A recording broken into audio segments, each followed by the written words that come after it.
Assalamualaikum warahmatullahi wabarakatuh. Waalaikumsalam warahmatullahi wabarakatuh. Alhamdulillah, segala pujian hanyalah bagi Allah. Salawat beserta salam tercurah limpahkan kepada junjungan Nabi Agung Muhammad Rasulullah Sallallahu Alaihi Wasallam.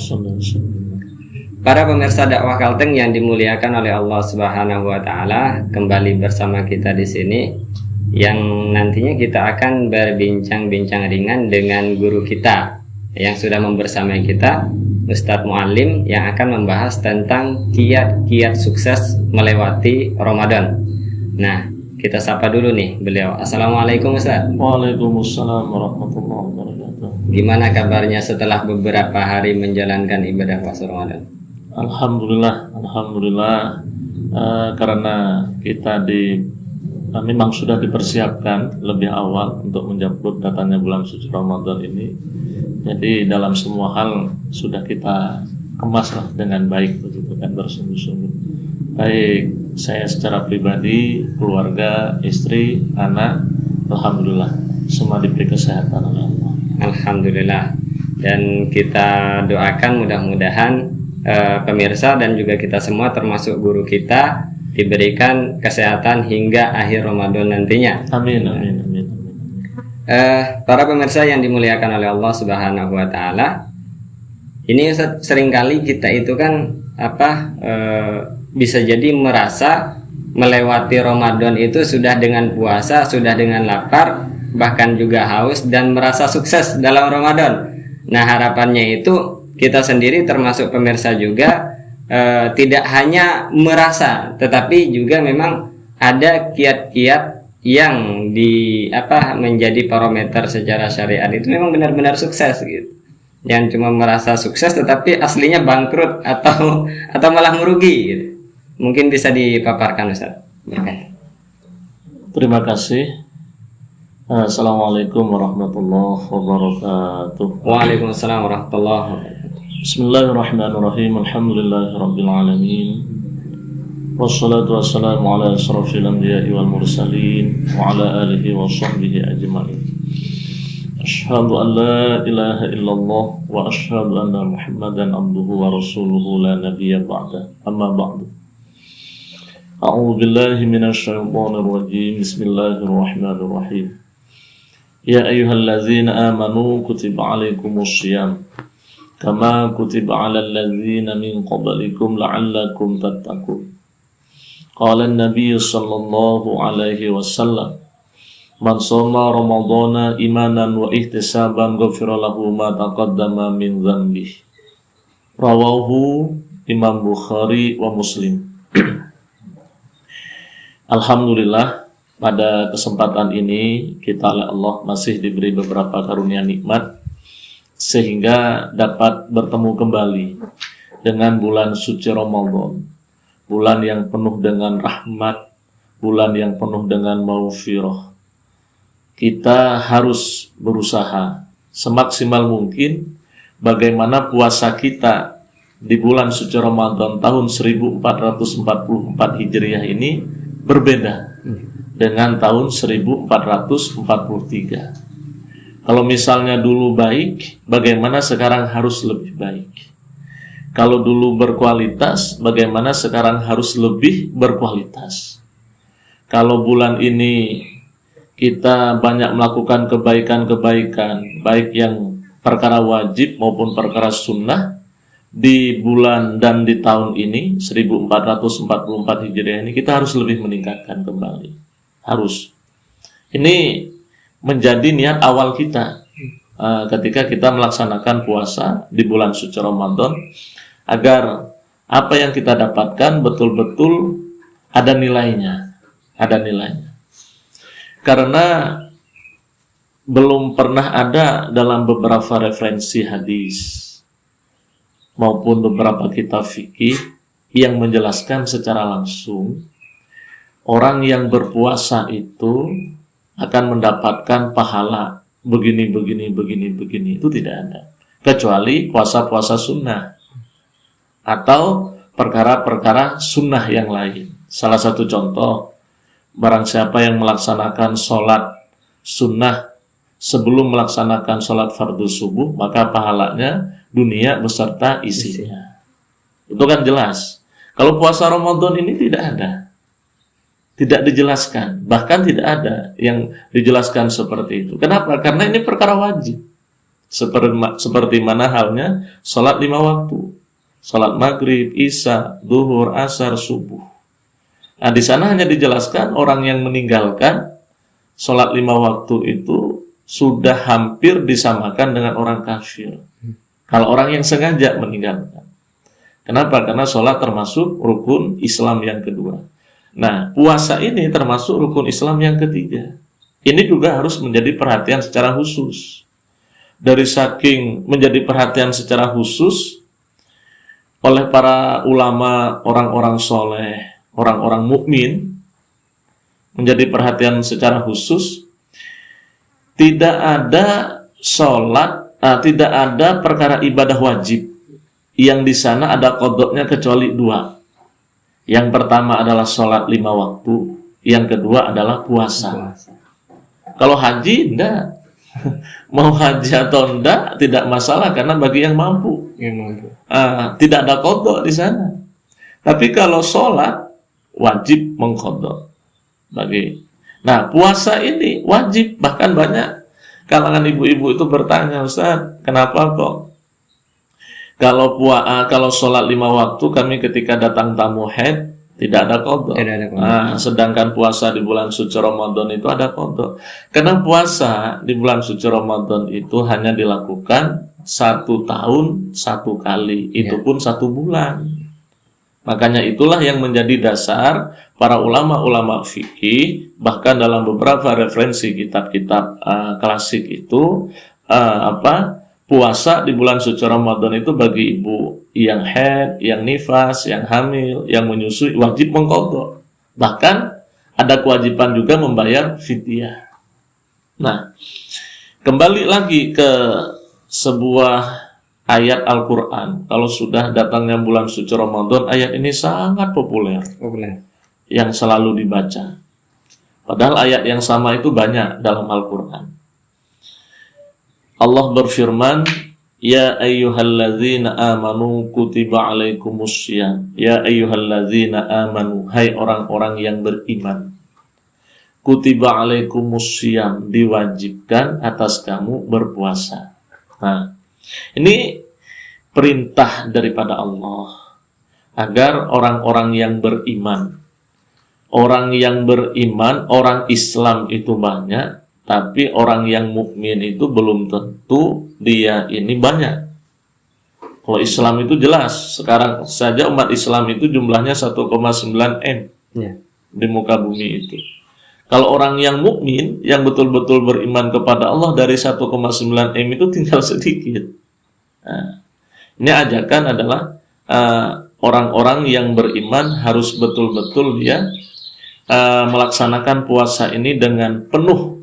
Yang pertama, bagaimana supaya kita betul-betul mendapatkan nilai yang baik ketika kita puasa di bulan suci Ramadan? Yang pertama, sebelum kemarin datangnya bulan suci Ramadan, kita sudah menyambut. Sambutan kita harus penuh dengan rasa gembira. Kita siapkan semua, baik kesehatan lahir maupun batin, masalah hal-hal yang menjadi kebutuhan selama bulan suci Ramadan, itu sebetulnya bentuk gembira. Itu sebetulnya bentuk orang yang menyambut bulan suci Ramadan. Berbeda ketika datangnya bulan suci Ramadan, baru dia ini banyak mengeluh. Oh, di rumah saya tidak ada ini itu. Itu sebetulnya bukan bentuk orang yang dia ini sudah mempersiapkan, bukan. Jadi orang yang memang betul-betul mempersiapkan datangnya bulan suci Ramadan, seperti mana ulama-ulama dulu, dia ini punya toko di kota Syam begitu kan. Ketika datangnya bulan Sya'ban saja, toko itu ditutup. Sampai selesainya bulan suci Ramadan 2 bulan. Jadi persiapannya itu sebelum 10 bulan itu sudah disiapkan betul. Bukan hanya masalah kesehatan ya, lahir dan batin, juga masalah kebutuhan. Baik itu kebutuhan primer maupun kebutuhan sekunder selama datangnya bulan suci Ramadan. Disambut. Jadi ini yang pertama, sebetulnya poin yang pertama. Karena jangan sampai seperti mana orang-orang yang banyak bermaksiat, berbuat fasik kepada Allah, ketika datangnya bulan suci Ramadan, PSK pulang kampung. Begitu kan, ditanya kenapa pulang, Ramadan, menghormati. Selesai bulan suci Ramadan kembali lagi, begitu kan. Orang-orang yang mabuk, orang yang melakukan kemaksiatan, judi online lah, dan macam-macam kan. Sekarang kan lebih lagi rame lagi nih, kayak judi online. Anak-anak remaja itu melakukan judi online, narkoba secara terselubung, macam-macam. Nah, ketika datangnya bulan suci Ramadan, saya perhatikan sudah mulai banyak orang. Masjid yang dulu awalnya luas, sekarang mulai menjadi sempit, begitu kan. Nah, dengan datangnya bulan suci Ramadan, ditanya kenapa? Ini puasa Ramadan, harus dihormati. Nah, begitu kan. Jadi cara-cara mereka, tapi begini yang menjadi catatan kita. Yang kedua ini, puasa itu yang akan memberikan nilai pahala itu langsung Allah. Itu puasa itu langsung Allah yang akan memberikan nilai atau pahala tanpa melalui malaikatnya. Kalau Allah yang akan memberikan nilai pahala kepada hamba-hambanya yang mukmin, yang berpuasa, itu penilaian Allah tidak seperti mana malaikat. Kalau Allah itu betul-betul objektif, betul-betul profesional. Makanya kan Allah hanya akan menerima sesuatu yang baik-baik. Sama dan halnya puasa. Nah, ketika di awal, sebelum datangnya bulan suci Ramadan, orang-orang yang bermaksiat tadi niatnya sudah ini karena datang bulan, itu kan sudah tahu Allah. Kadang-kadang banyak umat Islam itu ketika sebelum datangnya bulan suci Ramadan, dia sudah punya niat. Niat dia ini sebetulnya Allah itu tahu. Misalnya, ini datangnya bulan suci Ramadan, saya harus begini-begini dan seterusnya. Kesungguhan dan keseriusan dia itu sebetulnya tidak begitu serius. Hanya saja dengan datangnya bulan suci Ramadan, dia ingin mencoba memperbaiki, begitu kan. Dan ketika di dalam bulan suci Ramadan pun kadang-kadang mereka ini masih melakukan hal-hal yang sama seperti sebelum datangnya bulan suci Ramadan. Jadi agar kita ini betul-betul sukses meraih pahala yang sesuai dengan apa yang kita harapkan di bulan suci Ramadan, tadi di bulan suci Ramadan itu niat kita harus betul-betul lurus, betul-betul lillahi ta'ala apa yang kita lakukan. Dan yang kita lakukan pun baik ketika dalam keadaan puasa maupun setelah puasa. Nah, maksudnya ketika kita berbuka, selesai berbuka. Ini kan banyak kadang-kadang masyarakat kita di sekitar kita ini kan, dia ketika siang hari tidak menggibah. Dia ketika siang hari tidak melakukan tajassus, tidak fitnah, tidak membuka aib orang. Terus kata dia nanti setelah sholat tarawih ya, begitu. Kita ngumpul-ngumpul di warung ini, baru kita lagi bicara masalah politik lah, bicara masalah apalah. Nah kan begitu. Sekarang sedang puasa. Iya, kalau sekarang ini kita sedang puasa. Padahal perintah Allah itu kemuliaan bulan suci Ramadan itu bukan ketika puasa, 1 bulan penuh. Karena kebiasaan ulama-ulama salaf, orang-orang terdahulu, orang-orang yang sukses dalam hidupnya. Jadi kita begini ya, kita ini jangan sampai kadang-kadang mudah mengkultuskan seseorang. Orang ini belum meninggal sudah dikultuskan kadang-kadang kan. Sudah kita puja-puja begitu. Jadi ketika kita ingin mencontoh seseorang itu, lihat nanti di akhir hidupnya. Baru kehidupan dia itu kita jadikan sebuah contoh. Itu pun yang tidak bertentangan dengan syariat Allah.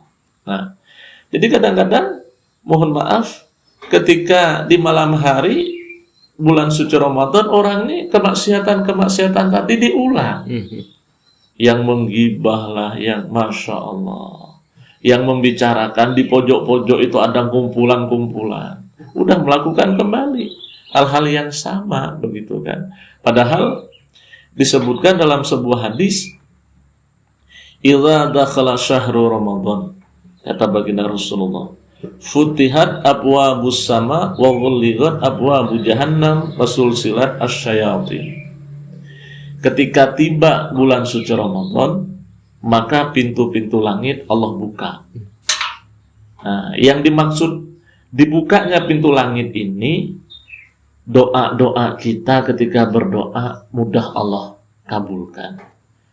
Kita mau bertaubat, taubat kita mudah Allah terima. Innallaha ghafurur rahim. Sesungguhnya Allah Maha Pengampun lagi Maha Penyayang. Allah Subhanahu wa taala. Di bulan suci Ramadan, kapan itu sebetulnya? Di waktu malam. Makanya di waktu malam itu kita gunakan semaksimal mungkin untuk ibadah. Setelah sholat tarawih segera kita istirahat. Setelah itu segera kita bangun. Artinya kita bangun itu untuk mengembalikan lagi aktivitas kita, ritual kita, melakukan taqarruban ilallah kepada Allah dengan sholat malam, dengan sholat tasbih, dengan sholat taubat, dengan membaca Al-Quran. Bahkan Ibnu Umar, nah ketika bicara Ibnu Umar, ini persis seperti ini ya. Kalau ini kan Ibnu Abbas, jadi Ibnu itu artinya anaknya Abbas. Kalau Ibnu Umar itu anaknya Sayyidina Umar, Abdullah bin Umar, begitu. Kebiasaan Abdullah bin Umar atau Ibnu Umar ini kebiasaannya, ketika datang bulan suci Ramadan, dia ini tidur, seperti mana yang Al-Fakir jelaskan tadi. Nanti jam 1 itu bangun, sholat malam dan seterusnya. Setelah itu beliau selesai sahur. Nah, ketika selesai sahur, aktivitas beliau ini bukan membaca Al-Quran, tapi beristighfar. Sebanyak-banyaknya. Menjelang azan itu, aktivitasnya itu. Istighfar. Bahkan Abu Hurairah, sahabat baginda Rasulullah radhiyallahu anhu itu, kalau datangnya bulan suci Ramadan, tasbih itu kan ada 3. Subhanallah, alhamdulillah, Allahu akbar. Itu dilakukan setiap malam itu 12.000. Ketika datangnya bulan suci Ramadan. Jadi salah satu kita agar di bulan suci Ramadan nilai ibadah kita itu betul-betul berkualitas di hadapan Allah. Ini kita puasa itu di hadapan Allah ya, bukan di hadapan manusia. Agar betul-betul berkualitas, semua aktivitas kita harus kita tingkatkan semua. Terutama niat kita harus luruskan. Innamal a'malu binniyat. Niat kita harus kita luruskan dulu di bulan suci Ramadan. Jangan sampai kita puasa ini muncul sifat riya, sifat ujub, pencitraan. Nah, begitu kan. Itu jangan sampai begitu kan ketika kita niat kita luruskan. Menurut Profesor Wabah Az-Zuhaili dalam kitab Fikih Islam, ketika beliau ini membahas masalah bab niat, di kitab itu kan di jilid pertama, di bab awal beliau itu membahas masalah niat. Niat itu ikhlas. Ikhlas itu yang niat. Orang-orang yang mukhlis itu orang-orang yang niatnya lurus. Jadi agar kita mendapatkan kesuksesan puasa di bulan suci Ramadan ini, niat kita betul-betul kita jaga. Yang tadi dari bulan Sya'ban, bulan Rajab, bahkan sampai-sampai kita kan berdoa, Allahumma barik lana fi Rajab wa Sya'ban wa balighna Ramadan. Bahkan ulama-ulama itu 6 bulan sebelum datangnya bulan suci Ramadan sudah dipersiapkan, bahkan sudah berdoa. Begitu. Nah, ketika doa-doa yang kita lakukan ini di bulan suci Ramadan ini lebih kita tingkatkan dan lebih kita jaga hati kita. Betul, setan di bulan suci Ramadan itu dibelenggu. Betul, api neraka Allah di bulan suci Ramadan itu ditutup, begitu kan. Cuman yang namanya kemaksiatan di sebelum bulan suci Ramadan itu kalau misalnya dibiarkan bisa terpengaruh. Jadi ada yang bertanya, Ustaz, setan dibelenggu, api neraka ditutup, surga dibuka di bulan suci Ramadan, kok masih ada orang yang melakukan kemaksiatan? Itu dampak dari sebelum datangnya bulan suci Ramadan dampaknya. Itu pun kecil begitu kan, tidak sebesar sebelum bulan suci Ramadan. Ada memang yang melakukan begitu. Yang tadi pagi kayak Al-Fakir itu kan lewat, kok ada asap? Al-Fakir, dari mana asap ini kan begitu kan? Rupanya, Ustaz mohon maaf, saya mau panen sawit katanya. Waduh, ini kata saya di teras-teras pula begitu kan? Berarti apa istilahnya, ada fenomena kebalik sekarang itu, Guru. Kan biasanya itu ini, hormatilah orang-orang yang berpuasa. Sekarang malah kebalik ya kan? Hormatilah orang-orang yang tidak berpuasa. Jadi hal pernyataan itu sebetulnya yang diungkapkan oleh salah satu figur tokoh lah di negara kita. Bahkan itu orang yang punya jabatan seperti Menteri Agama kan. Dia mengatakan hormatilah orang-orang yang tidak berpuasa. Jadi orang-orang yang berpuasa itu diminta untuk menghormati. Ini kan memang sudah terbalik ini dalam semua hal. Artinya kita diminta untuk menghormati orang yang tidak berpuasa, itu kan berarti orang kafir. Kan jelas. Itu kan artinya kita disuruh menghormati orang-orang Nasoro, orang-orang Yahudi. Dia misalnya mau melakukan apapun segala macam, mau berpakaian sebebas apapun, kita harus hormat bagi yang berpuasa. Padahal ketika kita ingin menjalankan ibadah puasa itu agar betul-betul sempurna di hadapan Allah, tapi malah ini disuruh menghormati. Jadi orang yang tidak tidak merasa risih dengan dosa besar ya kan? Kalau Muslim nggak berpuasa itu kan dosanya besar ya. Jadi begini, buah daripada puasa di bulan suci Ramadan itu kan la'allakum tattaqun, agar kita mendapatkan meraih takwa. Takwa ini sering Al-Fakir sampaikan agar takwa ini nanti terus bertahan sampai 11 bulan dan bertemu lagi di bulan suci Ramadan yang akan datang. Nah, ketakwaan ini betul-betul kita pupuk, betul-betul kita jaga di bulan suci Ramadan, terus kita tingkatkan. Nah, sekarang mohon maaf, takwa itu apakah orang sholat 5 waktu? Bukan itu. Jadi banyak ya sekarang kan, yuk hijrah, ayo hijrah. Hijrah itu bukan hanya sekedar menjalankan perintah. Yang paling berat hijrah itu menjauhi apa yang dilarang. Satu paket harus. Jadi yang banyak sekarang orang puasa, orang sholat 5 waktu bagus, bisa. Puasa di bulan suci Ramadan bisa, menutup aurat bisa, sering hadir ke majelis ilmu bisa, tapi ketika masalah ribanya tetap dilakukan kan, korupsinya tetap dilakukan, dijalankan, tanda tangan kebijakan yang merugikan umat oleh penguasa tetap dilakukan di bulan suci Ramadan. Bahkan yang baru-baru ini yang sangat heboh apa? Dari presiden bahkan menginstruksikan larangan ASN melakukan buka bersama, ya Allah, karena COVID alasannya, padahal COVID-nya sudah ada di mana-mana kan sekarang kan. Konser nggak didatangi COVID ya kan, nikahan artis nggak didatangi COVID, seperti main sepak bola kan tidak ada COVID begitu kan. Kan iya, bola sekarang kan dilakukan ini kayak tadi malam. Itu jelas itu nyata. Jadi, tidak ada COVID ini nyerangnya yang bau-bau syariat ini. Jadi yang namanya virus COVID itu datang ketika orang sudah bicara masalah Islam, ingin membangun Islam, begitu muncul ini pandemi ini kan. COVID begitu. Itu juga kena virusnya virus Islamofobia.